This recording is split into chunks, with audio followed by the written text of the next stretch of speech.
Formula 3 je neka stopnica za tiste, ki imajo možnost priti v Formulo 1. To seveda iz Slovenije ni možno. V Sloveniji ni sponzorjev, tako velikih, tako močnih sponzorjev, kakršne taki športi pač zahtevajo.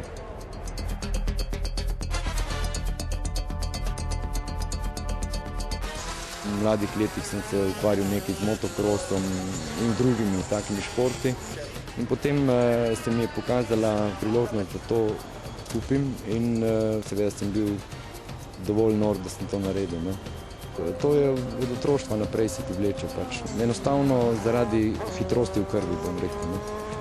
Misliti, da dirkanje zahteva malo fizične pripravljenosti, seveda je zmotno. Ne. Se mi je zgodilo na dirkah poleti, recimo, ko je bolj vroče, da sem zgubil na eni dirki tudi več kot 3 kilograme. Ne.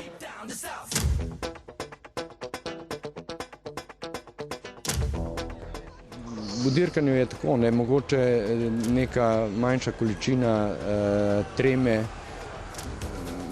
pred štartom. Je pa na srečo, kot vemo, ne, na vsaki dirki se reče, temu rečejo ogrevalen krog, ne.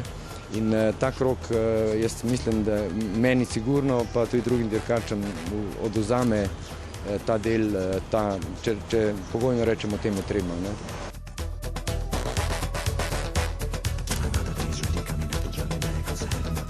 Jaz sem vozil pretežno na Grobniku v Celtvegu, to pa niso bili hitre piste, ne. Tam mogoče 260-270 na uro. Ne.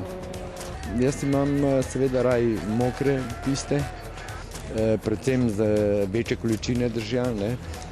Zaradi tega, ker moram priznati, da take piste tirajo bistveno manj fizične pripravljenosti, to je eno. Drugo pa, ne vem, imam dober občutek za zaviranje in recimo ena od mojih zmag letošnjih v gokardu je bila v Celju na Livu, ne, v Držju.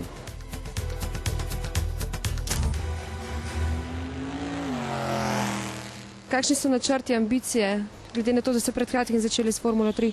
Močno upam, da se bo naslednje leto zgodilo oziroma da bo organizirano srednje evropsko prvenstvo. Bi se lahko, če bom dovolj uporen, uvrščal med prvih 5-6 tukaj.